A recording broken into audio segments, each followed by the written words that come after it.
हमको अभिशाप देवे और पंडा साहब एक जो जानती पंडा साहब प्रथम जाए भागवत गोसाई निया पानी बंद करी हमके बाहर बासन करदे। हेलो हे मंदिर को छोइले मंदिर अपवित्र है बोलो नहीं जमा भी अपवित्र बनी हेती जदि आमे मंदिर को गले मंदिर अपवित्र होई जीवो ताहाले जगतर नाथ जगन्नाथ बड़ दांडरे रासिया बाबरी अत्र नडिया टेकी देइतले आ भक्त साले को भाई जगन्नाथ को नंदी को सुना के अटकी देइतला बुझिला जगन्नाथ होते भक्तर बंधु तांग पर छुआ अछुआ भेदा भाव किछि नाही तोते मो जुक्ति रे पाइबी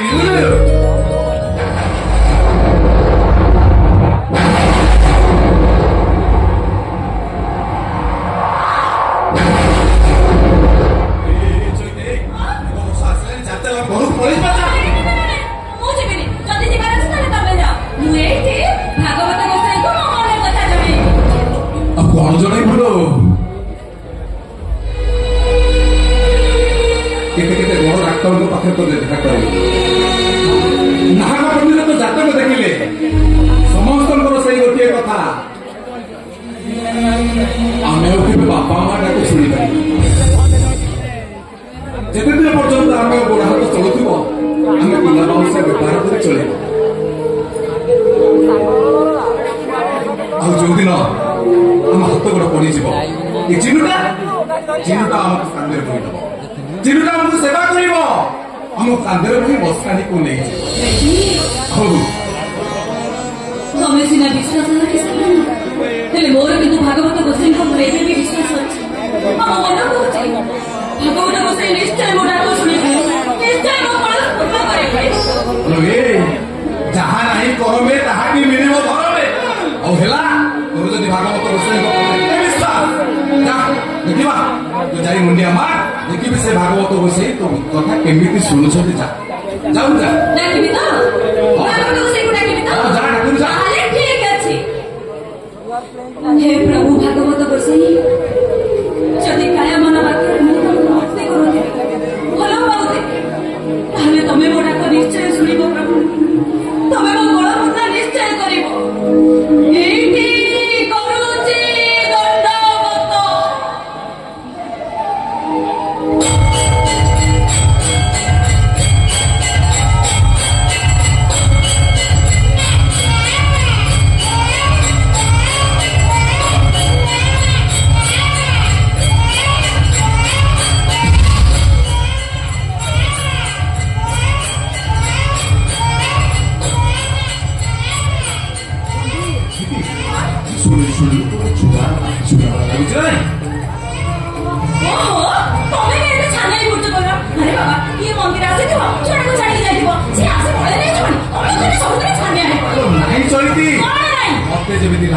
छुआटा किसी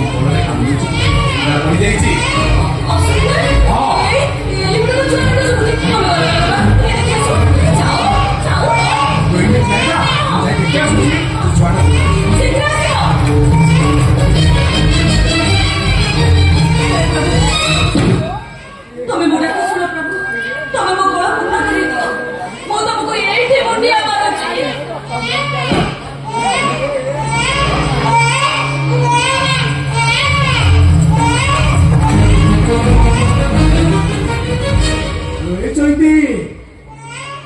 ଏଇ ଭାଗବତ ରୋଷେଇ ତ କଥା ଶୁଣିଛନ୍ତି। ଦେଖିଲୁ ଓ ଗୋଟେ କୁଆରୀ ଝିଅ କୁଆରୀ ବାପ ଲୋକ ଲଜ୍ଜାରେ ଭିତରେ ଏ ଛୁଆଟାକୁ ମନ୍ଦିର ସଭାକୁ ପିଆବୁଦ ପରେ ଛାଡ଼ି ଦେଇ ଚାଲିଯାଇଛି। ଆଲୋ ହାଟଟା କରି ଅନେଇଛୁ ବାବା ଏ ଦେଖୁନୁ ଆଉ ଛୁଆଟାକୁ ଟିକେ ନେ ସେ କେତେ ବିକଳ ହେଇ କାନ୍ଦୁଛି ଦେ କଣ ଏମିତି ମୁଁ ହଉଛୁ ଆଉ ଛୁଆଟାକୁ ଟିକେ ଦେ ସେ ପୁଅଟା ଝିଅ ଦେଖି ବାବା ତୁ ନେଇକି ଦେଖୁନୁ ସେ ଛୁଆଟା ଝିଅ ନେ ସେ କେତେ ବିକଳ ହେଇ କାନ୍ଦୁଛି ଦେ ତାକୁ ଟିକେ ତୁଇନ କରିଦେ ଆଉ ଦେଖ ସେ ଝିଅଟା ପୁଅ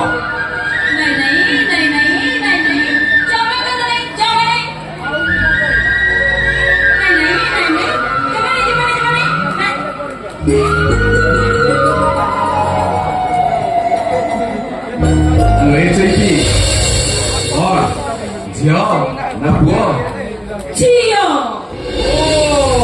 ଏଇଥିପାଇଁ ମନ ଶିଖେଇ ଦେଲୁ ନା ଏ ଚୈତି ଅନ୍ୟ ଦାନଠାରୁ ମହାପୁଣ୍ୟ ଜଗତରେ କିଛି ନାହିଁ। ଅନ୍ୟ ଦାନ ମହାପୁଣ୍ୟ। ମାତା ଜନକଙ୍କୁ ଦଶରଥ ମୁଁ କରିବାକୁ ଆଣିବାକୁ ଯାଇ ଜନକ ପାଖରେ ପ୍ରଥମେ ପହଞ୍ଚି ମୁଣ୍ଡିଆ ମାରି କହିଥିଲେ ହେ ରାଜା ଜନକ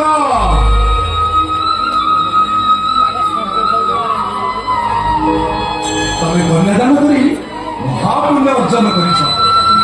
ତମର ସେ ଦାନୀ ପଡ଼ିଆକୁ କୋଟି କୋଟି ଦଣ୍ଡବତ ହଉଛି।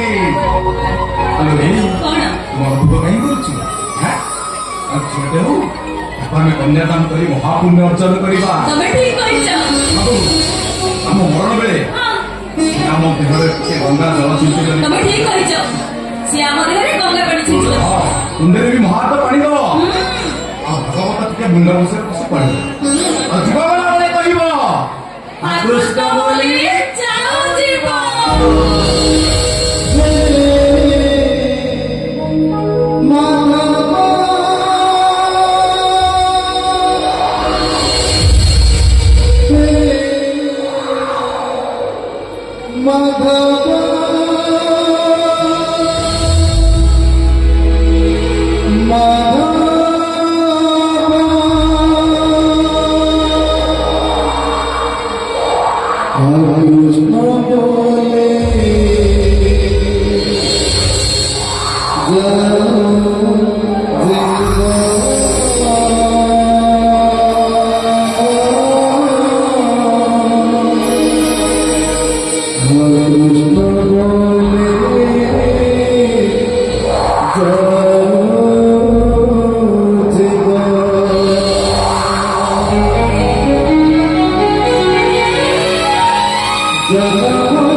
ସେ ଜେଜେ ନାତୁଣୀଙ୍କ କଥାରେ ଜମା ପଡିବୁନି ବୋଲି ଆଁ ଆଲୋ ଗୋଟେ ଚଷମା କଣ ଗୋଟେ ଚଷମା ଭାଙ୍ଗି ଯାଇଥିଲେ ଆଉ ଗୋଟେ ଆଣିକି ଦେଇନଥାନ୍ତି ମୁଁ ଏତେ କଣ କହିଥିଲି କି ସେ ବାବା ଯୋଉ ଚଷମାଟା ଭାଙ୍ଗି ଦେଇଥାନ୍ତା ମୁଁ କେବଳ ସେଇଥିପାଇଁ ଗାଳି କରୁଥିଲି ଖାଲି ତ ଓ ମୋରି ଉପରେ ସୁନା ଝିଅଟା ଲୋ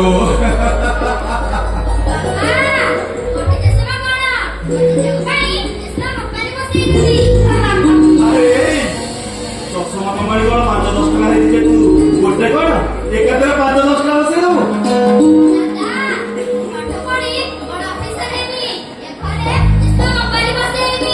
ଆଚ୍ଛା ଠିକ ଅଛି ମୋ ଦେବୀ ମା ପାଠ ପଢି ବଡ ଅଫିସର ହବ ଆଉ ଏ ଘରେ ଚଷମା କମ୍ପାନୀ ବସିବ ଆଚ୍ଛା ଦେବୀ ମା କହିଲ ମୁଁ ପାଠ ପଢି ଯେତେବେଳେ ଘରକୁ ପଳେଇବି ତମ ପାଇଁ କଣ ଆଣିବି ହଁ ଦେବି ଯାହା ଯାହା ଆସିବା କଥା ସବୁ ମନେ ପକେଇ କହିଦେ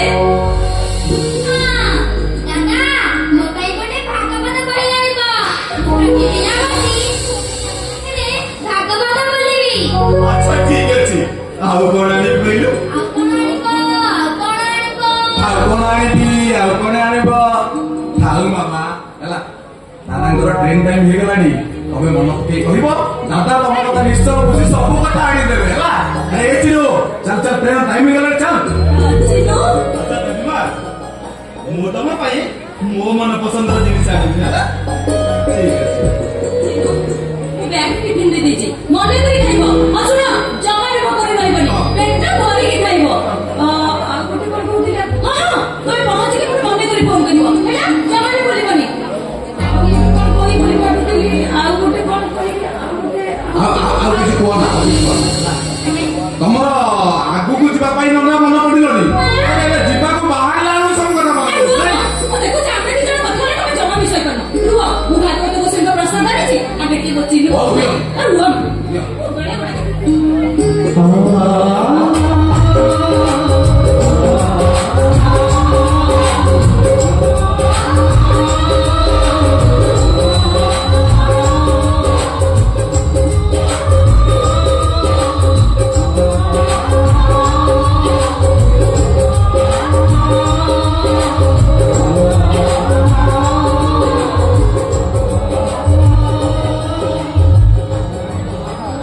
ଚିନୁ ଆଉ ଗୋଟେ ଓହୋ ଆଉ ଥାଉ କାଲି ଦିଅର ଭାଉଜ ଦି ଜଣଙ୍କୁ ରାତି ସାରା ଟାଇମ୍ ହେଇଗଲା ନାଇଁ ଏବେ କହୁଛ ଯିବ କଥା ହେବା ପାଇଁ ଚାଲ ଚାଲ ତୋ ଟ୍ରେନ୍ ଟାଇମ୍ ହେଇଗଲାଣି ପରା ଚାଲ ହଁ ଭାଇ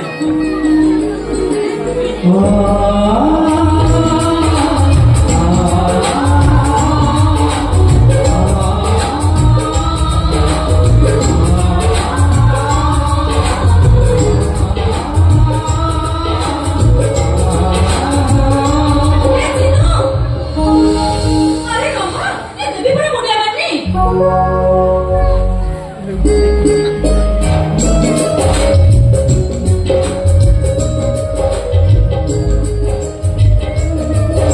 ଟ୍ରେନ୍ ଟାଇମ୍ ହେଇଗଲାଣି ଚାଲ ए चिन्नू ମୁଁ ଏ ପଛକୁ ଡାକିଲୁ ହଁ ଏମିତିଆ ବାଇକ୍ ରେ ତୁ ଜାଣି ହଁ ଆରେ ଛୁଆଟା ପଛରୁ ଗାଁ ଆଡ଼କୁ ଯାଉଛି ତାକୁ ଅନୁକୂଳରୁ ଡାକିଲେ ପଛରୁ ତାର ଅମଙ୍ଗଳ ହବନି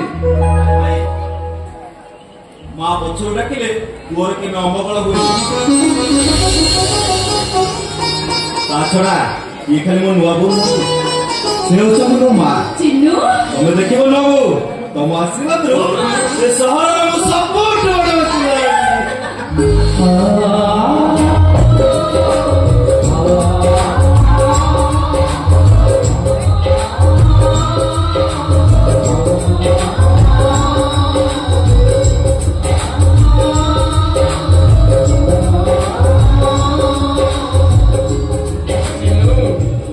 ଚିନ୍ନୁରେ ଆରେ ତୁ ତ ଜାଣିଛୁ ତୋ ପାଠ ପଢା ପାଇଁ ଏଇ ଚଳିତଟା ମୋର ଜମିବାଡି ଯାହା ସବୁ ଥିଲା ପଙ୍ଗା ସାର୍ଙ୍କ ପାଖରେ ବନ୍ଧକ କରି ଟଙ୍କା କଣ ଜାଣିଛି ତୁ ତ ହଉଛି ଏକମାତ୍ର ସମ୍ଭବ ମୋ ବାଉ କେଇଟ ଦିନ ବଞ୍ଚି ହେଲେ ତୁ ଏଇ ଦିଗରୁ କେବେ ହତାଦର କରିବୁନି ରେ ଧର୍ମ ରକ୍ଷା କରି ଧର୍ମ ରକ୍ଷା ଆଉ ବାବା ତମେ ଚିନ୍ନୁକୁ କାହିଁକି ଏମିତି କଥା କହୁଛ କହିଲ ବାପା ମା ମାନେ ପିଲାମାନଙ୍କ ପାଇଁ ଯେତେ କର୍ତ୍ତବ୍ୟ କଲେ ସେଇଟା ପିଲାମାନଙ୍କ ପାଖରେ କମ୍ ପଡିଯାଏ ଆଉ ଆମର ଏ ଚିହ୍ନଟା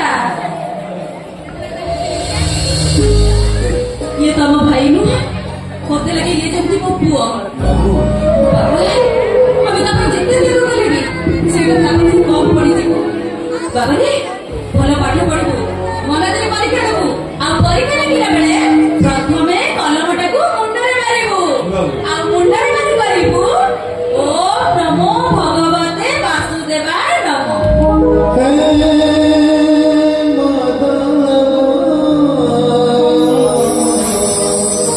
कृष्ण बोले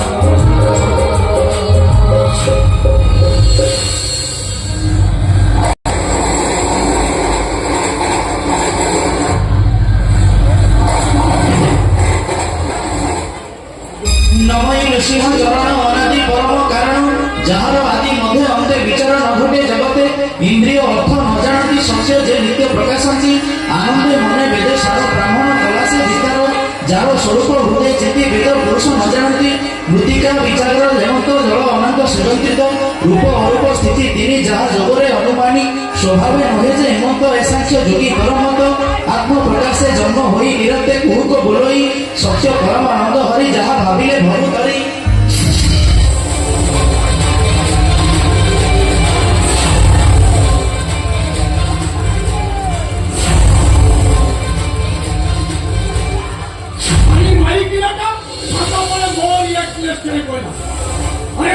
সন্ধ্যা 7টা বেলা পূজা কামড়া সারি দেওয়া পাই রাতে আসে 9টা হলানি এপর্যন্ত সে পূজা কাম সরেনি সে সরা পুরোহিত বি গোটিয়ে মন্ত্র ছাড়িବାକୁ না আগ মাইকিনা তা এମିତି গলা বেলি শাড়ির তন্টি চিপি মারিবে দ্বিতীୟରେ ଆଉ ଗୋଟେ ଆଣିଲି ସେ ସରା ସେମିତି ଗୋଟିଏ ଲାଉର ମନ୍ତ୍ର କୋଉ ଦିନ ମୋ ମୁଣ୍ଡକୁ ପିତ ଚଳିବ କୁକୁର ମରିଲା ଭଳିଆ ଶାଳୀର ବେକୁଟାକୁ ମୋଡ଼ିଦେବେ ତିନି ପାଞ୍ଚରୁ ଯିବ ନନ୍ଦଲାଲା ନନ୍ଦଲାଲା ଏ ନନ୍ଦଲାଲା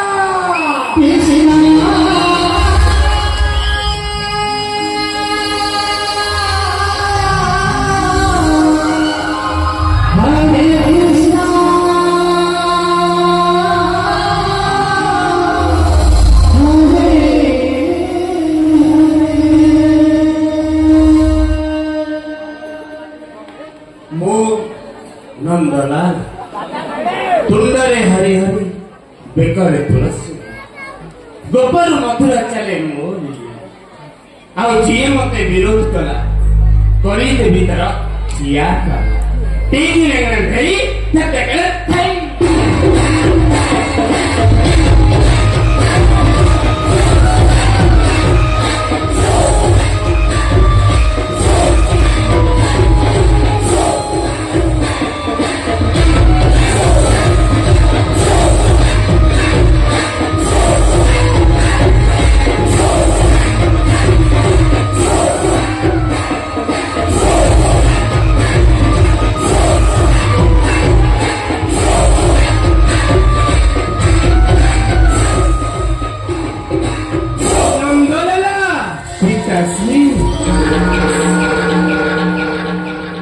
যোগ্যবন্ত পুଅମର ଲମ୍ବରାଲା ସନ୍ଧ୍ୟା ଯାଇ ରାତି ଆସି 9ଟା ହେଲାଣି ଆରେଞ୍ଜମେଣ୍ଟ ହେଇଯାଇଛି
କହୁଛି ହଁ।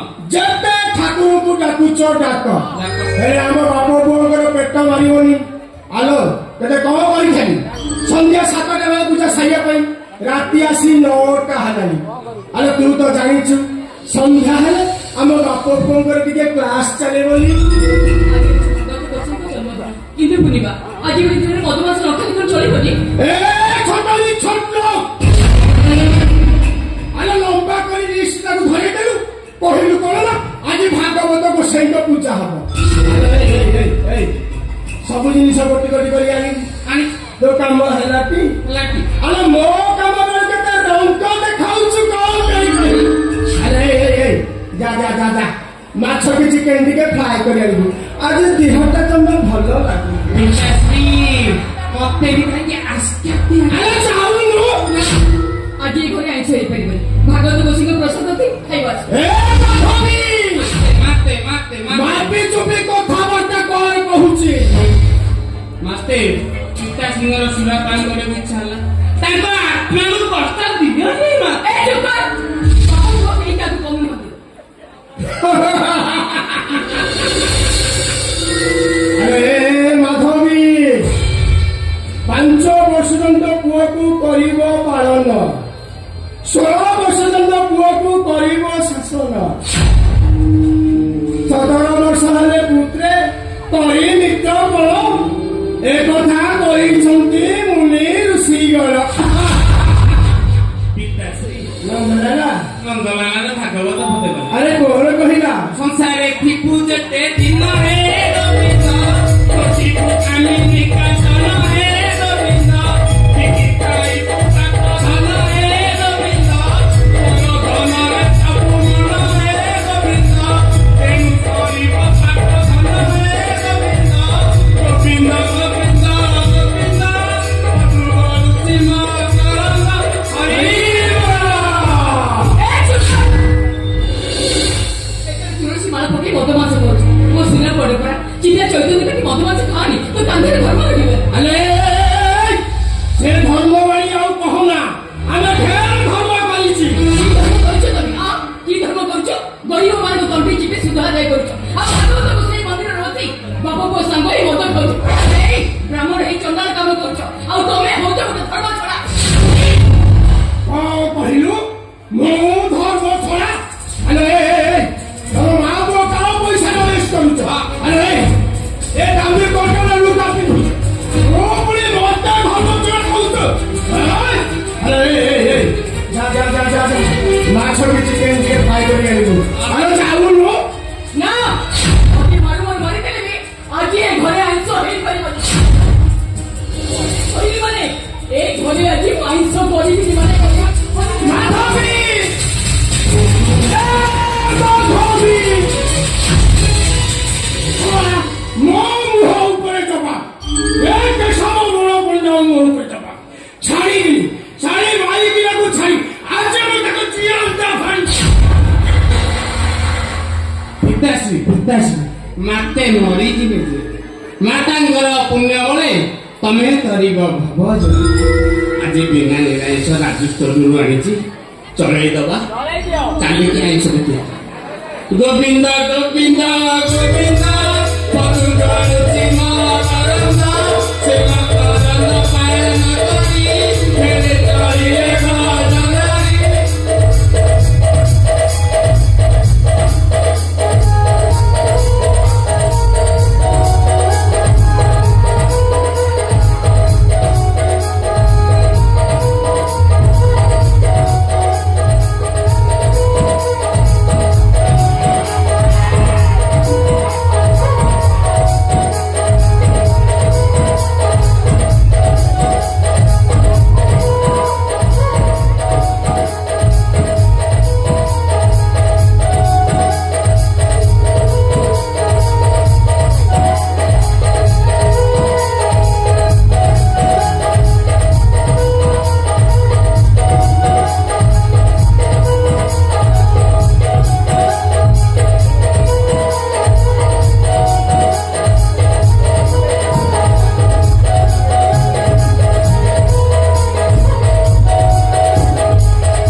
ତମେ କଣ ଜାଣିନ?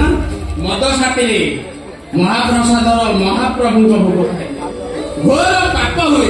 ଏ କଥାଟା କଣ ତମେ ଜାଣିନ? ବାରମାସର ଶ୍ରେଷ୍ଠ ପୂର୍ଣ୍ଣିମା ପ୍ରଭୁ ଭଗବତ ଗୋସାଇଙ୍କ ଜନ୍ମତିଥି ଏଭଳି ଦିନରେ ମଦ ପିଇବା ମୋର ପାପ। ପାପ କେମିତିଆ ଜିନିଷ ଦେଖିଛୁ? ଆରେ ଆତ୍ମାକୁ ବାଧା ଦେବା ହଉଛି ମହାପାପ। ଆତ୍ମା ଯାହା ଡାକୁଛି ସେଇଆ କର। ଆମେ ଆତ୍ମା ଡାକିବା ଆମେ ସୁରାପାନ କରିବା ପାଇଁ ଆମେ ସୁରାପାନ କରୁ। ତୋର ପୂଜା କାମ ସରିଲା ଚୁପଚାପ ଦକ୍ଷିଣ ନେଇ ଏଠୁ ଚାଲିଯା। ଚାଲ ଚାଲ ଚାଲ ଚାଲ ପଇସା ନିଅ ସିଧା କେବଳ ଦକ୍ଷିଣ ପାଇଁ ପୂଜା କରେନି, ଆଉ ସେ ପୂଜା କରେ ଜନମାନଙ୍କର ମଙ୍ଗଳ ପାଇଁ, ମାନେ ଜନମାନଙ୍କର ପୁଣ୍ୟ ଫଳ ପାଇଁ, ଜନମାନଙ୍କର ପିତୃପୁରୁଷ ଉଦ୍ଧାର ପାଇଁ। ଦେ ଗଙ୍ଗାରେ ଶବ ବିସର୍ଜନ ଗୟାରେ ବ୍ରାହ୍ମଣମାନେ ପିଣ୍ଡଦାନ କଲେ ପିତୃପୁରୁଷ ଉଦ୍ଧାର ପାଇଁ। ଏ କଥାଟା କଣ ତମେ ଜାଣିନ? ତମ ଘରେ ପାପୀଙ୍କ ହାତରୁ ପିତୃପୁରୁଷ କେବେ ବି ପିଣ୍ଡ ପାଇବେ ନାହିଁ। ପୌରୋହିତ ଶଳା ବଡ ବଡ କଥା କହୁଛ ଲକ୍ଷ ଲକ୍ଷ ଟଙ୍କା ଖର୍ଚ୍ଚ କରି ଏ ଭାଗବତ ବୈଷୟିକ ମନ୍ଦିର ତିଆରି କରିଛି। ଆରେ ପ୍ରତ୍ୟେକ ଦିନ 1000 ଟଙ୍କା ଲେଖେ ଭୋଗ ଦଉଛି। ଏଇଟା କଣ ପୁଣ୍ୟ ନୁହେଁ? ପୁଣ୍ୟ ନୁହେଁ ପାପ। ଜନବଳି ପାପୀ 1000 ମନ୍ଦିର ତିଆରି କଲେ ମଧ୍ୟ ସେ ମନ୍ଦିରରେ ଦେବତା ପୂଜା ପାଇବେନି। ପୂଜା ପାଇବେ କଥାଟାକୁ ରସଲପସର କଣ କରୁଛି? ଦକ୍ଷିଣ ନେଇ ଚୁପଚାପ ଘୁଞ୍ଚାଲିଯା। ଶୁଣାଶାନ୍ତେ ରାଜ ପରିଚିତ ମୁନିଙ୍କ ଅଭିଶାପରୁ ମୁକ୍ତି ପାଇବା ପାଇଁ ସୁଖଦେବଙ୍କ ଠାରୁ ଭଗବତ ଶୁଣିଲେ ଶ୍ରୀମଦ ଭାଗବତ ଗୀତାର ମହାତ୍ମ୍ୟ କହିଲେ ସରିବନି। ପରହିତ ସେ ଭାଗବତ ନୀତି ମତେ ଆଉ ଶୁଣା ନା ଶୁଣନ୍ତୁ ସବର ପଣ୍ଡା ବ୍ରାହ୍ମଣ କୁଳରେ ଜନ୍ମ ନେଇ ମଦ ବଂଶରେ ଭୁଲି ରହୁଛ। ଭଗବତଙ୍କୁ ସହିତ ଅପମାନ କରୁଛ। ତମ ଭଳି ପାପୀ ଏ ବ୍ରାହ୍ମଣ ଶାସନରେ ରହିବା ପାପ। ଏ ବ୍ରାହ୍ମଣ ଶାସନରେ ଖୋଲିଦେବି ତମର ବଡ କରିବାକୁ ସମସ୍ତେ ଜାଣିଯିବେ। ଭଗବତଙ୍କ ସହିତ ଅଭିଶାପ ପଡ଼ିବ ତମ ଉପରେ। ଅଭିଶାପ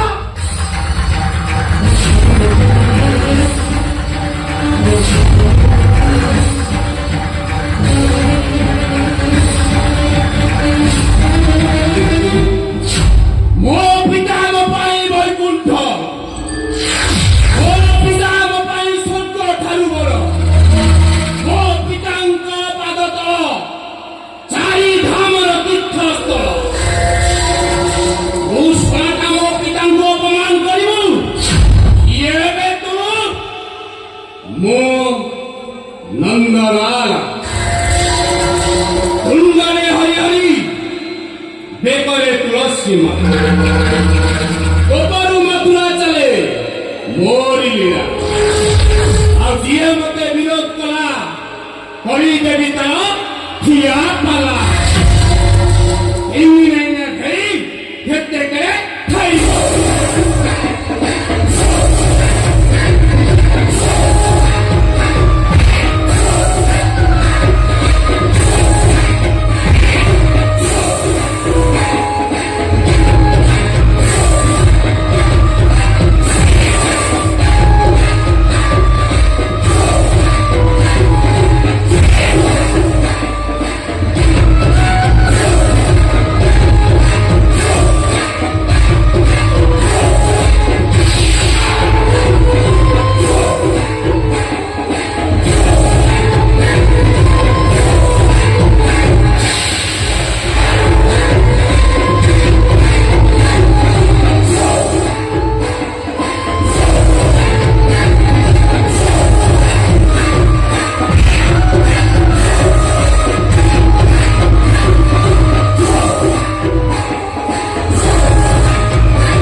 ମତ୍ୟ ମଣ୍ଡଳରେ ଦେହ ବହି ଦେବ ତାହେଲେ ବି ନବେ ଭାଇ ଯିଏ ମୋ ପିତାଙ୍କ ବୈରୀ ତା ପେଟରେ ଭୁଷିବି ନେଉଥିଲି ଗୋବିନ୍ଦ ଗୋବିନ୍ଦ ଗୋବିନ୍ଦ ପଦୁ ଗଳୁଛି ମକର ଭାଇ ବନ୍ଦ କର ସେ ଗୋବିନ୍ଦ ଗୋବିନ୍ଦ ଅମୃତ ନାମ ସେ ଗୋବିନ୍ଦ ଗୋବିନ୍ଦ ଅମୃତ ନାମ ତୁଣ୍ଡା ଧରିଲେ ମତେ ଘୃଣା ଲାଗୁଛି ଭାଇ ଶେଷରେ ମଦ ନିଶା କଲେ ସେ ନିଜ ପୁରୋହିତ ଗୁଣାଇ ଦେଲ ଆରେ କଣଟା ହାତ ଭାସିଗଲା ଗୋଟେ କୁଳ ପୁରୋହିତ ମରିଗଲା ଆରେ ଟଙ୍କା ଫୋପାଡ଼ିଲେ ପରହିତଙ୍କର ଅଭାବ ରହିଲାନି ଗର୍ବ ଅହଙ୍କାର ଆତ୍ମଗର୍ବ ସମସ୍ତେ ଯାହାର ଜ୍ୱଳନ୍ତ ଉଦାହରଣ ହେଉଛନ୍ତି ମହାମାରୀ ଦୁର୍ଯୋଧନ ଅଧର୍ମର ବିନାଶ ସୁନିଶ୍ଚିତ ବାବା ସୁନିଶ୍ଚିତ ନନ୍ଦଲାଲା ଏ ନନ୍ଦଲାଲା ଏ ଶଳା କେମ୍ପାଟା ମୋ ଛୁଆ ନୁହଁବେ ଏ ଶଳା କେମ୍ପାଟା କୋଉ କୁଳ ଘରେ ବସି କେଫା ମାରୁଛୁ ତ ତତେ କିଛି ଜଣା ପଡୁନି ସକାଳୁ ତ ଖାଇବା କଥା ଧରି ମେଡିସିନ ଖର୍ଚ୍ଚ ପର୍ଯ୍ୟନ୍ତ କେତେ ଟଙ୍କା ଲାଗୁଛି ତାର ହିସାବ ରଖିଛୁ ହଁ ହିସାବ ରଖିଛି ଆଉ ହିସାବ କରି ବୁଝିଛି ତାତେ ଅଧିକ ଯେତେ ଧନ ସେ ନୁହେଁ ଶିକ୍ଷା ପ୍ରୟୋଗ ଏ କେମ୍ପା ବାପା ଯୋଉ ଘରେ ଗୋଟେ ଡାକ୍ତର ପାପ କହିଲେ ସରିବନି ସେ ଘରେ ଜନ୍ମ ହେବା ଅଭିଶାପ ବାପା ଏ ସେ ଅଭିଶାପ କଥା ମୁହଁରେ ଧରିଲା କୋଉ ହିସାବ ନବୁ କହ ତା ନହେଲେ କଣ କରିବ ମାରିବ ତାର ମାରିଦିଅ ମତେ ତମ ଭଳି ବାପର ପୁଅରା ମହାରାଜ ବାପା କେମ୍ପା ଲେଖେଳ ବଡ଼ ବଡ଼ କଥା କହୁଛୁ ଆରେ ମୋ ମୁଣ୍ଡ ଗରମ କନ୍ୟା କହୁଛୁ ଶୁଣ ବଳା ଏଠୁ ଆରେ ନନ୍ଦଲାଲା ହେ ନନ୍ଦଲାଲା ଆରେ ଏଇଟା ଦିହରେ ପେଟ୍ରୋଲ ପକେଇକି ନିଆଁ ଲଗେଇଛି ଆଉ ଅସ୍ତି ନେଇ ସମୁଦ୍ରରେ ବିସର୍ଜନ କରିଦେଲା ଏ ଶଳା ପରହିଗଲା ମୁକ୍ତି ପାଇଯିବାରେ ମୁକ୍ତି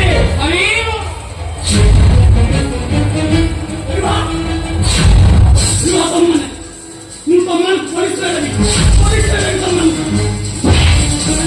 ହଁ କହିଲେ ଅନେକ ଖେଳ ହତ ରଖ ପାଟି ଯୋଉ ଆମକୁ ପୋଲିସ ଦବ ଯୋଉ ବଞ୍ଚି ରହି କିଛି ଲାଭ ନାହିଁ କିଛି ଲାଭ ନାହିଁ କଣ କରିବ ଆଜି ବସ ମାରିଦିଅ ମତେ ମୋ ମନ୍ଦିରରେ ଭିକ ନାହିଁ ବାପା ମାରିଦିଅ ମତେ ମୋ ମୁହଁ ଉପରେ କଥା ମୋ ମୁହଁ ଉପରେ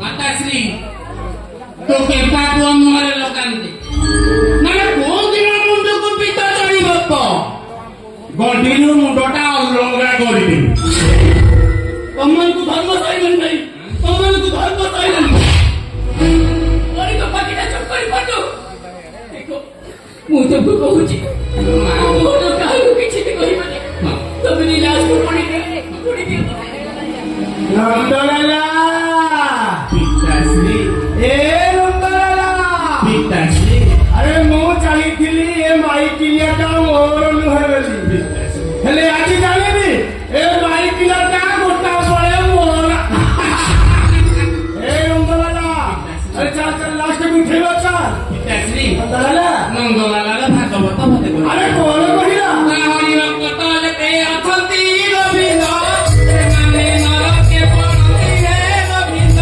କେବେ ହୋଇବୁ ତୁ ପାର ହେ ଗୋବିନ୍ଦ ହରିକି ସୁମରଣ କର ହେ ଗୋବିନ୍ଦ ଗୋବିନ୍ଦ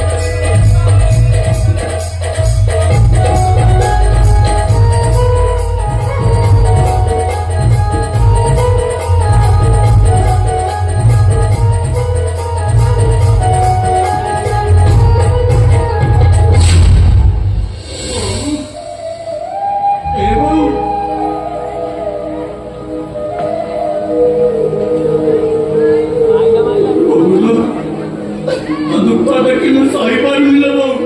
ମୋର ନା ମରିଯିବାକୁ ଭାରି ଇଚ୍ଛା ହଉଛି। अरे मोहन ये बाबू से बाबू को भाई किसी हुए रे ବୋଉ ମୁଁ ସେମାନଙ୍କୁ ପୋଲିସରେ ଦେବି ବୋଉ। ମୁଁ ସେମାନଙ୍କୁ ପୋଲିସରେ ଦେବି। अरे केते କଥା पुलिस रे କହିबो तू एमने भरो जारी हरंती गरीब मानकु तो सुध आदाय करंती जो राती नगरपणी रे मुड़ी धोंती मଣିଷ भी मारंती ଆଉ ରାତି ହେଲେ ୱାସଟା ସୁନ୍ଦରୀ ମାନଙ୍କର ହାଣ୍ଡ ଅଛି ଯେତେ କହିଲେ ବି ବାପଙ୍କର ବାପ କଥା ସରିବନି ଏଭଳି ପାପି ମଣିଷ ଆସିପାରିବା ଦରକାର ଲୋ ବୋଉ। ଆସିପାରିବା ଦରକାର। ହସି କୁଞ୍ଜ ବି ବାପ ପୁଅଙ୍କୁ ଡରୁଥିଲେ ବହନ ବୋଉ ଏ ପାପର ବଦଳ ନା ମୁଁ ଭାରି ଅଣନିଶ୍ୱାସ ହେଇଯାଇଛି ଲୋ ବୋଉ। ତୁ ସେମିତି କହନି ତୋ ନହେଲେ ବାପ ପୁଅ ଦି ଜଣ ତୋତେ ବି ଜୀବନରେ ମାରିଦେବେ ରେ ବହନ ନକରେ ବଞ୍ଚିବା ଅପେକ୍ଷା ମରିଯିବା ବହୁତ ଭଲ ଲୋ ବୋଉ। रे बोलो अरे तू बोली गले वो आखिर लुह पोछिबो के ए विषय करे तू हो मो पाई टिके अमृत ए नरक ଭିତରେ तू हो पाई टिके स्वर्ग ଆଉ ଏ ନର ପରା ଭିତରେ ମୋ ପାଇ टिके ଚାଇ ଏ ବୋଉ ଆଲୋ ପାପକୁ କ୍ଷମା କରିବା ମହାପାପ ଲୋ ବୋଉ। ଏ ପାପକୁ ଦେଖିବା ଅପେକ୍ଷା ନା ଆଖିକୁ ଫୁଟେଇଦେବା ବହୁତ ଭଲ ଲୋ ବୋଉ। ତାହେଲେ ଆଉ ଠିଆ ହେଇଛୁ କାହିଁକି? ଆରେ ମୋ ଆଖି ଫୁଟେଇ ମତେ ମାରିଦେ ଆରେ ମାରିଦେ ମତେ ଆରେ ବୋଲ କେତେ ପାପ ଏ ଆଖି ଦେଖିକି ତାର ହିସାବ ନାହିଁ କେତେ ନିରୀହ ଝିଅଙ୍କର କାନ୍ଦଣା ଶୁଣିଛି ସବୁ ଦେଖେ ସବୁ ଶୁଣେ ହେଲେ ପଥର ଭଳିଆ ସବୁ ସହିଯାଏ କାହାକୁ କିଛି କହିପାରେନି ଭଲ ତୁଣ୍ଡ ଖୋଲିଲେ ମହାଭାରତ ଆଉ ଯଦି ମୁହ ଖୋଲିବି ନର୍କ ଯନ୍ତ୍ରଣାରୁ ଆହୁରି ଯନ୍ତ୍ରଣା ଜାଣିଛି ବହୁତ ମୋ ବାର ବ୍ରତ ଓଷାର ମାନେ ଏଠି କିଛି ବି ନାହିଁ କିଛି ନାହିଁ ଆଲୋ ତୁ ପରା ମତେ କହିଥିଲୁ ସକଳ ଘଟେ ନାରାୟଣ ଅନାଦି ପରମ କାରଣ। ଏମାନେ ନାରାୟଣ ନୁହଁଥିଲେ ବୋଉ। ଏମାନେ ଗୋଟାଏ ଗୋଟାଏ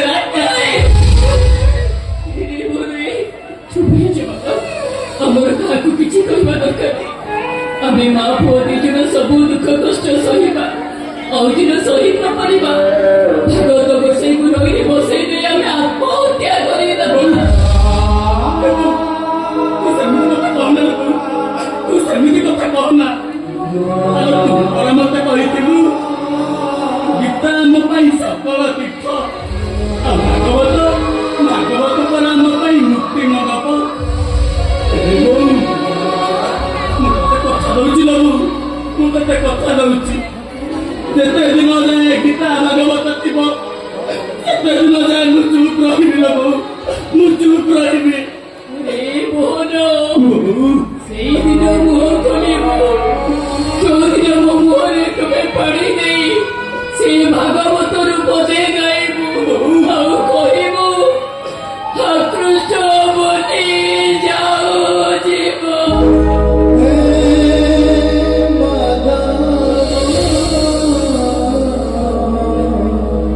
কৃষ্ণ বলে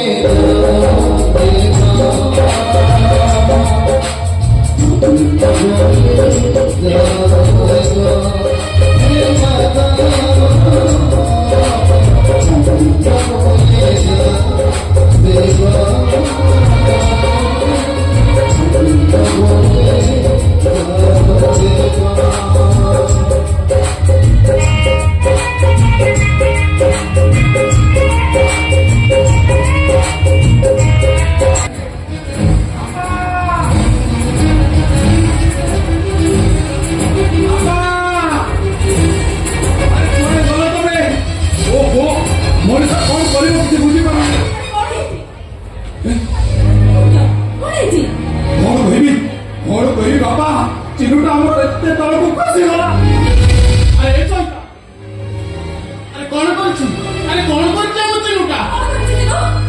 ଚିଲୁଟା ବାହାରି ଘରକୁ ବୋହୁ ନେଇ ଆସୁଛି। ଓହୋ ଏଇଥିପାଇଁ ତମେ ଏତେ ଛାନିଆ ହେଇ ପଡୁଛ। ହେଇଠି ଆଜିକାଲି ଭଲ ପାଇ ବାହା ହେବା ସବୁ ପୁଅ ଝିଅ ମାନଙ୍କର ନିତିଦିନିଆ କଥା ହେଇଗଲାଣି। ତମେ କାଇଁ ଏତେ ରାଗୁଛ କହିଲ? ହେଇଠି ତମ ଚିକୁ ତ କିଛି ଭୁଲ କରିନି, ସବୁ ପୁଅ ଝିଅ ଭଳି ସେ ବି ଭଲ ପାଇ ବାହାରିଛି। ସେଥିରେ ଅସୁବିଧା ରହିଲା କୋଉଠି? ଆଲୋ କଣ କାହାକୁ ବାହା ହେଇଛି ସେ କଥା ଶୁଣିଲେ ଆକାଶ ବା ମୁଣ୍ଡ ଉପରେ ପାଦ ତମ ମାଟିଟା ଉଭେଇ ଯିବ। କଣ କହିଲ? କାହାକୁ ବାହା ହେଇଛି ଶୁଣିଲେ ଆକାଶଟା ମୁଣ୍ଡ ଉପରେ ଛିଣ୍ଡି ପଡିବ। ହଁ। କାହାକୁ ମାଟିଟା ଖସିଯିବ। କହୁନ ସେ କାହାକୁ ବାହା ହେଇଛି? ଆରେ କହୁନ। ଶୁଣିବୁ ହଁ। ଶୁଣିବୁ ସେ କାହାକୁ ବାହା ହେଇଛି? କୁହ ମ, କେତେ ପଟେଇ ହଉଛ? ବଡ ପଣ୍ଡା ସାର୍ଙ୍କ ଝିଅକୁ ବାହା ହେଇଛି।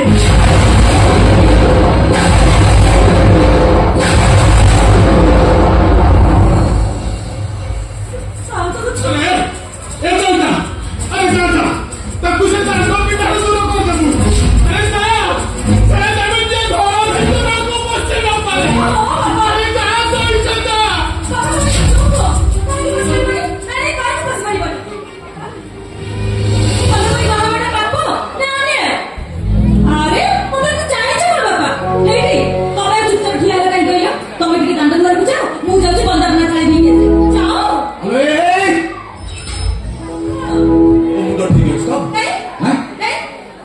तो मुंड में लाଗୁଛି ठीक ନାହିଁ। हेलो ए ବଡ ପଣ୍ଡା ସାର୍ଙ୍କ ଯୋଉ ଜାଣିଲେ ସେ ଆମେ ଖୁସି କରିଦେଲେ ବୁଝିଲୁ। କିଛି ବି ହବନି, ସେମିତି କିଛି ବି ହବନି। ଏଠି ତମେ ଏଠି ଠିଆ ହେଇଥା, ମୁଁ ଯାଉଛି ବନ୍ଦାପନା ଖାଇ ନେଇ ଆସେ। କିଛି ବି ସେମିତି ହବନି। କଥାଟା ମୁଁ ତତେ ହାଲକା ନିଏ ନା ବୁଝିଲୁ। हेलो ए ଚୈତି କଣ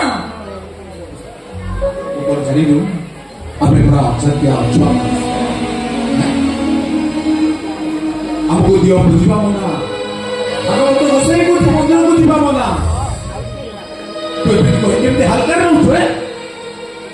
ଦେଖ ବନ୍ଦାପନା ସାଥେ ଯାହା ବି ଭାବୁଛନ୍ତି ହବନି। ସିଏ ତାର ଝିଅକୁ ଆମ ଘରକୁ ପଠେଇ ଦେଲେ ହବନି। କେବେ ନୁହେଁ କେବେ ନୁହେଁ ସେ କେବେ ଆମ ଚିହ୍ନକୁ ଜୋଇ ଭାବେ ଗ୍ରହଣ କରିପାରିବେନି। ଆରେ ରଖନ୍ତୁ, ସେଥିରେ ଅସୁବିଧା ରହିଲା। ସିଏ ଆମ ଚିହ୍ନକୁ ଯଦି ଜୋଇ ଭାବେ ଗ୍ରହଣ ନ କରିବେ, ଆମେ କିନ୍ତୁ ତାଙ୍କ ଝିଅକୁ ବୋହୂ ଭାବରେ ଗ୍ରହଣ କରିବୁ। ତମେ ଏଇଠି ଠିଆ ହେଇଥା, ମୁଁ ଯାଉଛି ବନ୍ଦାପନା ଖାଇ ନେଇକି ଆସେ। ଏଇଠି ଠିଆ ହେଇଥା। ଏ ବୋହୁ ବାପା ତୁ ବୁଝୁନୁ କାହିଁକି? ଆଲୋ ବ୍ରାହ୍ମଣ କନ୍ୟାକୁ ବୋହୁ କଲେ ଆମର ଅମଙ୍ଗଳ ହବ, ପାପ ହବ ଆମର। ବାପା ଆସିଗଲେ।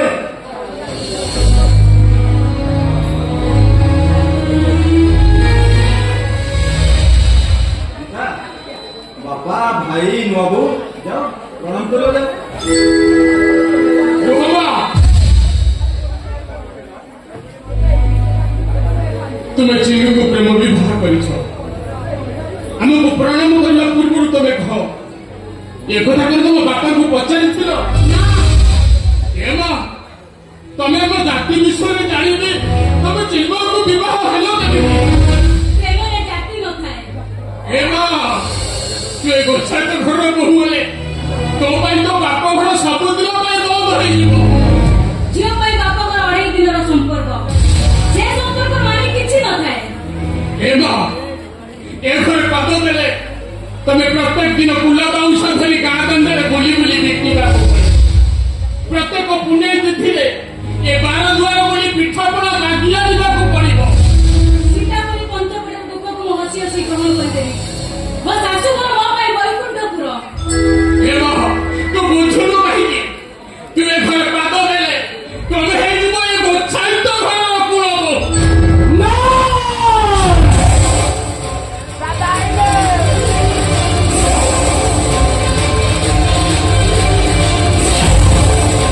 ଏ କେଶବ ବଡ ପଣ୍ଡାର ଝିଅ ସେ ହେବା ଗୋଚ୍ଛାଳିତ ଘରର ବୋହୂ। ଆମମାନଙ୍କର ସାହସ ତ କିଛି କମ୍ ନୁହେଁ। ଓ ସରଳ ନିରୀହ ଝିଅଟାକୁ କଳି ପଚି ଫସାଇ ଦେଲ।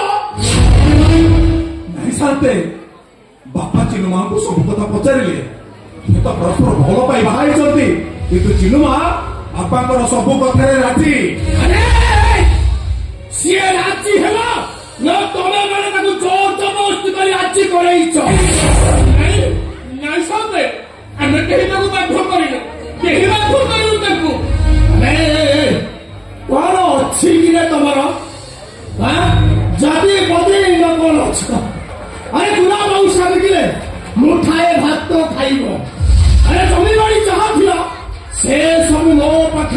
ভাত মূল তো ছাড় 7 জন্ম চেষ্টা করেনি সে শুদ্ধ টঙ্কা সুচি পারিবনি। পয়সা দেলা ও বুঝিলি বুঝিলি ମୋ ଝିଅକୁ ବୋହୂ କରି ନେଇ ଏ ଗାଁ ଦାଣ୍ଡରେ ଛାତି ଫୁଲେଇ କହିବ ଏଇ ଦେଖ ଆରେ କେଶବ ବଳ ପଣ୍ଡାର ଝିଅକୁ ବୋହୂ କରି ଆଣିଛି। ତମ ବେଳକର ସାହସ କିଛି କମ ନୁହେଁ। ଆରେ କହ କୋଉ ଦିନ ମୋ ଟଙ୍କା ଦବ? ଆରେ କହ ମୋ ଝିଅକୁ ବୋହୂ କରି ନେଇ ତମେ ମାନେ ଭାବିଛ ସେ ଟଙ୍କାଟା ଆଉ ସୁଝିବନି। ସାନ୍ତେ ଆମେ ଏତେ ବଡ ସାହସ କରିପାରିବୁନି। ଆମେ ଅଛୁ ଆଚାର୍ୟା ସାନ୍ତେ ଦୁଇଟା କେବେ ଆକାଶରେ ଲାଗିପାରିଛି ନା ପୋଖରୀଟା କେବେ ସମୁଦ୍ରରେ ମିଶି ଯାଇପାରିବ। ଆମେ ଅଛୁ ଆଚାର୍ୟା ସାନ୍ତେ ସବୁଦିନ ପାଇଁ ଏମିତି ଅଛୁଆ ହେଇ ରହିଯିବୁ। ତାମାନେ ହଁ ସାନ୍ତେ ପ୍ରେମ ବୁଝେ ବି ଜାତି ଧର୍ମ ବା ଘର ସାତ ନଦୀ ଭଳି ସେମାନେ ପ୍ରେମର ସହରେ ଭାସିଯାଏ। ସାନ୍ତେ ମୋ ମତରେ ମୋ ଚିହ୍ନ ଆଉ ଆପଣଙ୍କ ଝିଅ ଯଦି ବାହା ହେଇଯାଇଛନ୍ତି ତାଙ୍କ ନିଷ୍ପତ୍ତିକୁ ଆମେ ମାନେ ମାନି ନେବା ଉଚିତ। ଓ ତାମାନେ ତମେ କହିବ ଅର୍ଥ ମୋ ଝିଅ ଏ ଗଛେଇତ ଘରର ବୋହୂ ହବ।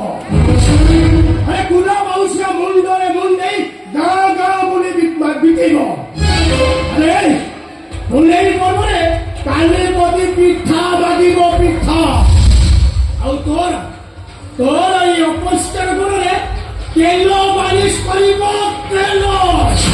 ସାନ୍ତେ କୁଳ ବେଉସା କଲେ କେବେ କାହାକୁ ଲାଜ ଲାଗେନି। କୁଳ ବେଉସା ହଉଛି ଆମ ଧର୍ମ। ତା ଛଡା ସ୍ୱାମୀର କଥା ମାନିବା ଶାଶୁ ଶ୍ୱଶୁରଙ୍କ ସେବା କରିବା ଗୋଟେ ପତିବ୍ରତା ନାରୀର ଧର୍ମ ଗୋଟେ ନାରୀର କର୍ତ୍ତବ୍ୟ।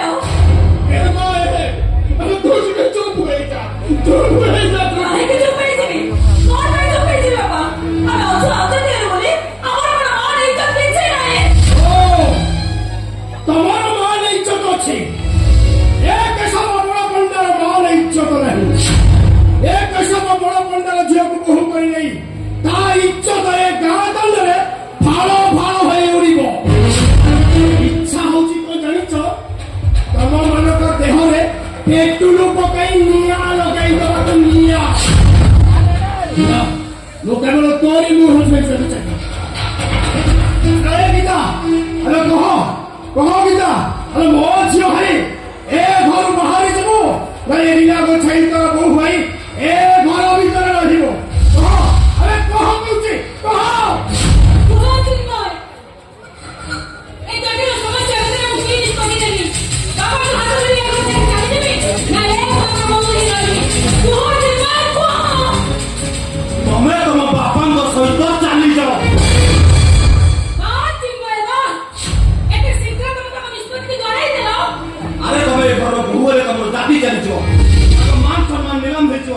ଆଉ ତମ ବାପା ମୁଣ୍ଡ ଟେକି ବାଟ ଚାଲିପାରିବେନି। ଭଲ ହବ ସେଇ ସିନ୍ଦୁରକୁ ତମ ନିଜ ହାତରେ ପୋଛି ଦେଇ ତମ ବାପାଙ୍କ ସହିତ ଚାଲିଯାଅ। ଆଉ ମୋ ପେଟରେ ବଢିଥିବା ଛୁଆ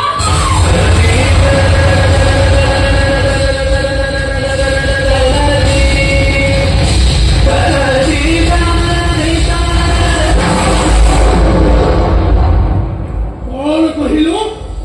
ତୁ ମା ହବାକୁ ଯାଉଛୁ? ହଁ ବାବା, ଚିନ୍ମୟ ରକ୍ତକୁ ପେଟରେ ଧରି ମୋ ମା ହବାକୁ ଯାଉଛି। ଅନେକ ଚରିତ୍ରହୀନ ଧରି ଅଛୁଆ ଜାତିର ରକ୍ତକୁ ପେଟରେ ଧରି ତୁ ମା ହବାକୁ ଯାଉଛୁ? ଆରେ ମୋ ବଂଶ ଦୁନିଆକୁ ସବୁ ବୁଡ଼େଇ ଦେଲୁ। ମୋ ବଡ଼ ବଢିଆ ମୋ କନ୍ୟା ସାମନ୍ତ ବଡ଼ ବଢିଆ ତୁ କଣ ତାକୁ ଲଗେଇ ମୁଁ ତୋତେ ଛାଡ଼ିବିନି। ମୁଁ ତୋତେ ଆଜି ମାରିଦେବି।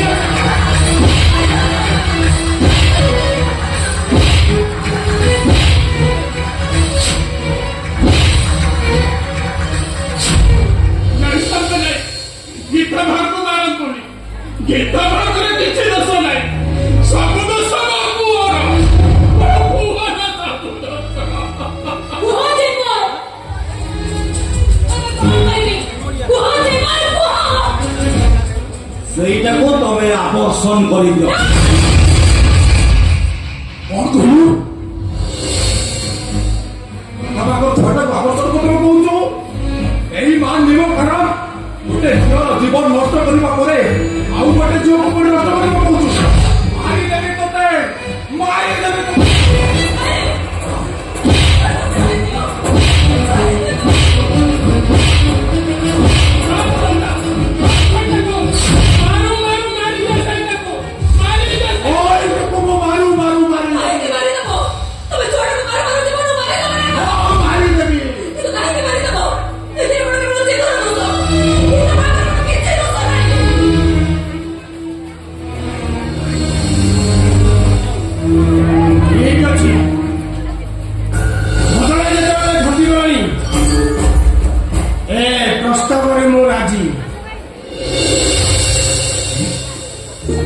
কিন্তু গোটিয়ে শর্ত, চিন্ময় ମୋ ଜୟ ହେବା ପୂର୍ବରୁ ସେ ପୁରୀ ଯାଇ ତା ଜାତି ବଦଳେଇବା ପରେ ଏ ଗୋଛେଇତ ଜାତିରୁ ଭିନ୍ନ ହବ। ବ୍ରାହ୍ମଣ ହୋଇ ସବୁଦିନ ପାଇଁ ମୋ ଘରେ ରହିବ। ତମର କୌଣସି ସମ୍ପର୍କ ରହିବ। ତମେ ମନେ ମରିଗଲା ପରେ ତମ ମନକୁ ସେ ଶୁଦ୍ଧି ହବନି। ଅସମ୍ଭବ, ଅସମ୍ଭବ। ଏ ମାଟି ଆକାଶ ପଛରେ ଧରି ଯାଇପାରନ୍ତି। ଏ ସହଜ କ୍ଷେତ୍ର ନିଜର ଗତିପଥ ବଦଳାଇ ଦେଇପାରନ୍ତି। ଜାତି ପରିବର୍ତ୍ତନ କରିବାର ପ୍ରଶ୍ନ ଉଠୁନି। ଗୋଛେଇତ ବିନା ଗୋଛେଇତର ପୁଅ ଆଉ ଏ ଚରିତା ଗୋଛେଇତର ଭାଇ।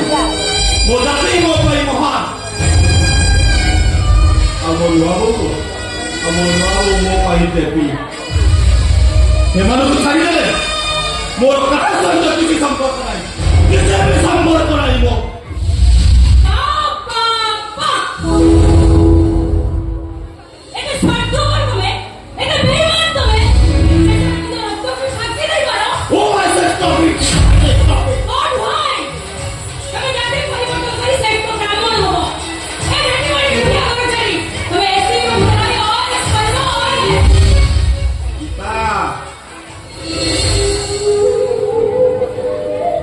ତୋଳିବା ଲୋଭରେ ବୁଡ଼ି ମରିବା ଭଳି ଲୋଭୀ ମଣିଷ ଏ ଚିନ୍ମୟ ଗୋଛେଇତ ନୁହଁ। ଏ ଝାଟି ମାଟି କୁଡ଼ିଆ ତମ ନୂଆ ବୋଉର ହାତ ପରସାରେ ଯୋଉ ଆରମ୍ଭ ଅଛି, ଆଉ ଏ ତଳ ଛପର ଘର ଏ ନଡ଼ିଆ ଚିତଡ଼ାରେ ଯୋଉ ନିଦ ଅଛି, ତମ ଭାଇର ହାତ କାମରେ ଯୋଉ ଖୁସି ଅଛି, ଆରେ ତମର ସେ ସାଦ ମୋହନ ପ୍ରସାଦ ପଚାର ସ୍ୱର୍ଗରେ ଖୋଜିଲେ ବି ମିଳିବନି। ଆଉ ଶୁଣ, ଆଉ କିଛି ଶୁଣିବା ଦରକାର ନାହିଁ। ତମେ ଅଞ୍ଚଳ ବିକ୍ରି କରୁଛ ମାନେ ମୁଁ ତମକୁ କେବେ ଭିକ୍ଷା ଦେବିନି। ମୁଁ ତମ ନାଁରେ ଦୁଷ୍କର୍ମ କେସ୍ ଦେବି। ତଥାପି ତମ ସହିତ ଯିବାର ପ୍ରଶ୍ନ ତୁ ଯିବୁ? ନାଇଁ ଭାଇ, ଏଟା କେବେ ସମ୍ଭବ ନୁହଁ। ଅଳ୍ପ ଯିବୁ ତୁ ମରିଗଲେ ବି ଯିବିନି। ଆରେ ସାରା ନହେଲେ ଆମେ ସମସ୍ତେ ବିଷ ଖାଇକି ମରି।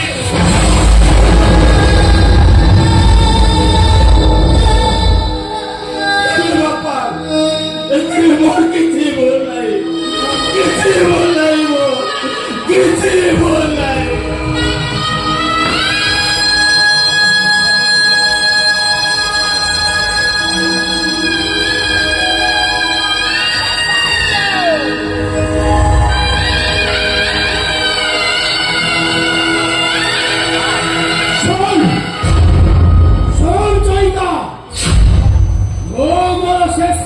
ଶେଷ ନିଷ୍ପତ୍ତି ଶୁଣାଇ ଦେଇ ଯାଉଛି। ଯଦି ଭାଇର ମଙ୍ଗଳ ଚାହୁଁ ତାହେଲେ ଭାଇ ଯୋଉ ସବୁ ସମ୍ପର୍କ କାଟିବେ। ମୁଁ କାଲି ଚିନ୍ମୟକୁ ନେଇ ମୁକ୍ତି ମଣ୍ଡପ ଯିବି। ଆସୁଛି ହଁ।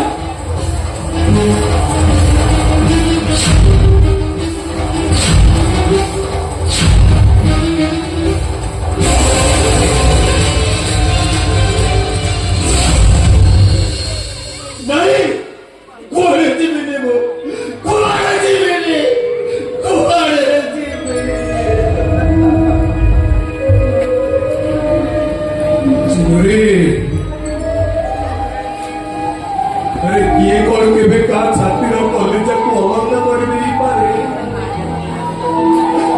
ଆରେ ତୁ ପରା ହଉଛୁ ଆମ ସମସ୍ତଙ୍କର ଛାତିର କଲିଜା।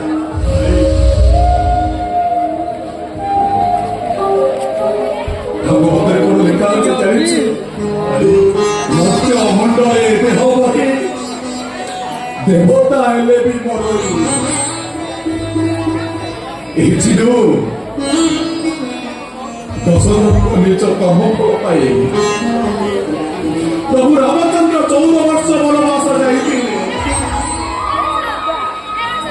ନଳରାଜା ନିଜ କର୍ମ ଫଳ ପାଇଁ ଘାସ କାଟିଥିଲେ। ସ୍ୱୟଂ ପ୍ରଭୁ ଶ୍ରୀକୃଷ୍ଣ ନିଜ କର୍ମ ଫଳ ପାଇଁ ସବଳ ହାତର ତଳରେ ମରିଥିଲେ। ଆମ ସମସ୍ତଙ୍କୁ ନିଜ ନିଜର କର୍ମଫଳ ଭୋଗିବାକୁ ପଡ଼ିପଡ଼ୁଛି। ସମସ୍ତଙ୍କୁ ନିଜ ନିଜର କର୍ମଫଳ ଭୋଗିବାକୁ ପଡ଼ିବ। ହେଲେ ତୁ କୋଉ ଜନ୍ମରେ କେତେ ପୁଣ୍ୟ ଅର୍ଜନ କରିଥିଲୁ କେଜାଣି? ଏ ଜନ୍ମରେ ତୋତେ ଅଛୁଆ ଓ ଜାତି ଜାତିର ମୁକ୍ତି ମିଳିଗଲା ତୋତେ। ଭାଇ ସମସ୍ତେ ଶୁଣ, ମୋ ଭାଇଟା ଆଜି ଜାତି ଶ୍ରେଷ୍ଠ, ବର୍ଣ୍ଣ ଶ୍ରେଷ୍ଠ, କୁଳ ଶ୍ରେଷ୍ଠ ବ୍ରାହ୍ମଣ ହବ। ବ୍ରାହ୍ମଣ ହବ ମୋ ଭାଇ, ବ୍ରାହ୍ମଣ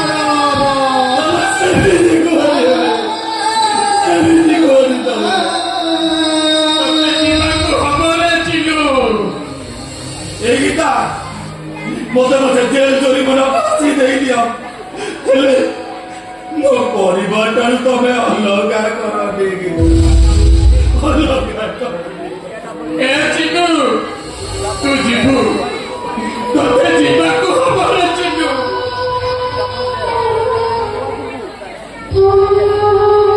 ଆରେ ଚିନୁ, ତୁ ତ ଜାଣିଛୁ ଏଇ ଚଇତାଟା ତୋ ପାଠ ପଢା ପାଇଁ ଏ ଘର ଢିଅଟାକୁ ବନ୍ଧା ପକେଇ ପଣ୍ଡା ସାହେବଙ୍କ ପାଖରୁ ଟଙ୍କା କରଜ ଆଣିଥିଲା।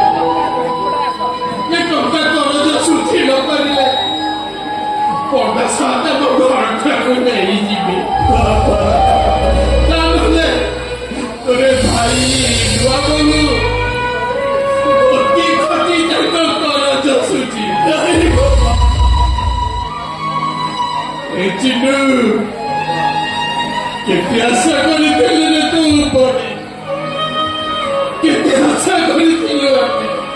ଭାବିଥିଲୁ ତୁ ପାଠ ପଢି ବଡ ଚାକିରି କରିବୁ, ଆମ ଘର ଯେତେ କରଜ ଅଛି ସବୁ ତୁ ଶୁଝିବ। ବାପା ଆରେ ଚିନୁ, ତୁ ଶେଷରେ ଏତେ କାମ କଲୁ ଯେ ଶେଷରେ ତୁ ବି ଆମର ହେଲୁନି। ତୁ ବି ଆମର ହେଲୁନି। ଆରେ ଚଇତା, ଆଉ ତୁ ଠିଆ ହେଲୁ କାହିଁକି? ଆରେ ଯା, ଏଇଟାକୁ ବାହାର କରିଦେ, ବାହାର କରିଦେ ଏଇଟାକୁ।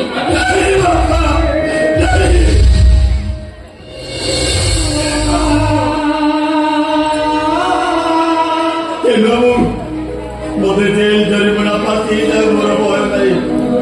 আমাকে বাপা মাইকে বুঝাই দেন বাবু। ମୁଁ ଏଇ ଘରେ ରହୁଛି, କୁଆଡ଼େ ଯିବିନି, କୁଆଡ଼େ ଯିବିନି।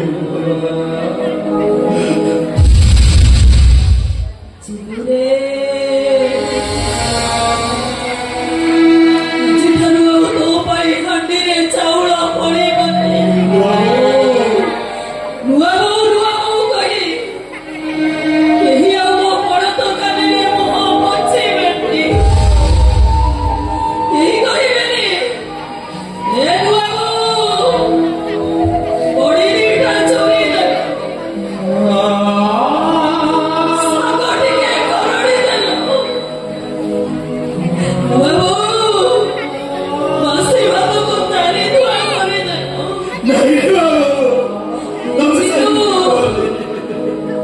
ସଜ ହେଲେ ପକ୍ଷୀ ବସାକୁ ଫେରେ ମଧୁଳି ହେଇ ଗାଈ ଗୁହାଳକୁ ଫେରେ ରାତି ହେଲେ ଜହ୍ନ ଆକାଶକୁ ଫେରେ ଏବେ ତୁ ଏମିତି ଗୋଟେ ଜାଗାକୁ ଯାଉଛୁ ଯେ ଯୋଉଠିକି ଗଲେ ତୁ ଆଉ କେବେ ବି ଫେରିବୁ କେବେ ଫେରିବୁନି ତୁ ଚିଟୁ ଯୋଉ ନୂଆ ବୋଉର ଫଳ ଦୋକାନୀରେ ତୁ ମୁହଁ ପୋଛୁଥିଲୁ ସେଇ ନୂଆ ବୋଉର ଫଳ ଦୋକାନୀକୁ ଛୁଇଁଲେ ତୁ ଛୁଆ ହବୁ ଯୋଉ ନୂଆ ବୋଉର କୋଳରେ ତୁ ମୁଣ୍ଡ ଗୁଜି ଶୋଉଥିଲୁ ସେଇ ନୂଆ ବୋଉର କୋଳରେ ମୁଣ୍ଡ ଗୁଜିଲେ ତତେ ଛୁଆ ଲାଗିବ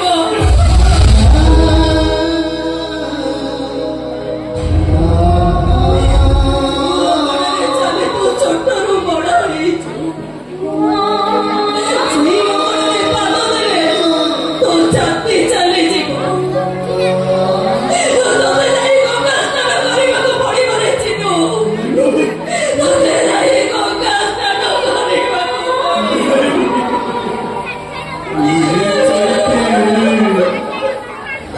ଆଲୋ କାହିଁକି ଆଉ ତା ଉପରେ ମାୟା ଲଗଉଥିଲ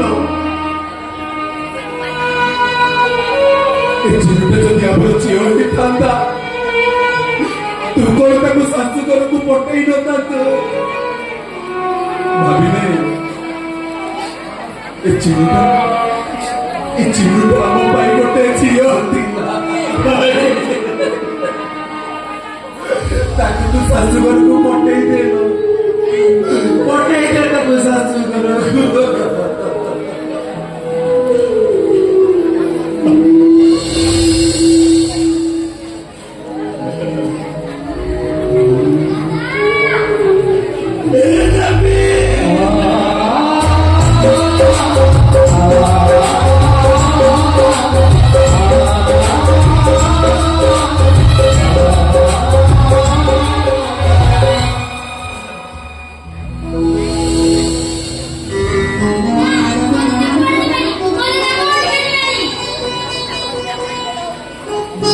আরে চিনু তু যদি এ ঘরর মঙ্গল চাহুଛୁ তাহলে তু কেବେ ଆମ ଘରକୁ ଆସିବୁ ମୁଁ ମନା ବେଳେ ତୁ ମୋ ପାଟିରେ ଗଙ୍ଗା ଜଳ ଦବୁ ମୋ ପାଟିରେ ଗଙ୍ଗା ଜଳ ଦବ ମୋ ପୁଅ ଚଇତା ମୁଁ ମଲା ବେଳେ ମୋ ମୁଣ୍ଡ ପାଖରେ ତୁ ଭାଗବତ ପଢିବୁ ଭାଗବତ ପଢିବ ମୋ ପୁଅ ଚଇତା ଆଉ ତ